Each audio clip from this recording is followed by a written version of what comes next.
এরপরে প্রশ্ন হলো খুতবার সময় সাধারণত একেকজন একেকভাবে বসে। এই বসার সময় সুন্নাহসম্মত পদ্ধতি কি তাশাহুদের মতো করে বসা কি বাধ্যতামূলক? খুতবার সময় তাশাহুদের মতো করে বসাটা বাধ্যতামূলক নয়। তবে অনেক উলামায়ে কেরাম এটাকে উত্তম বলেছেন। যেকোনোভাবে আদবের সাথে বসা যেতে পারে। তবে আত্তাহিয়াতুস সূরাতে অর্থাৎ দোজানু হয়ে এভাবে বসা উত্তম বলেছেন উলামায়ে কেরাম। সম্ভব হলে সেটি করা, আর না হলে যেকোনো সুবিধাজনক ভঙ্গিতে পরিপূর্ণভাবে খুতবা শোনার নিয়তে বসা যেতে পারে। এরপরে প্রশ্ন হলো খুতবার সময় সাধারণত একেকজন একেকভাবে বসে।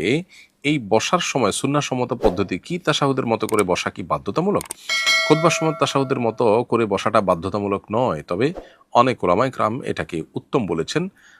যেকোনোভাবে আদবের সাথে বসা যেতে পারে। তবে আত্তাহিয়াতুস সূরাতে অর্থাৎ দোজানু হয়ে এভাবে বসা উত্তম বলেছেন উলামায়ে কেরাম। সম্ভব হলে সেটি করা, আর না হলে যেকোনো সুবিধাজনক ভঙ্গিতে পরিপূর্ণভাবে খুতবা শোনার নিয়তে বসা যেতে পারে।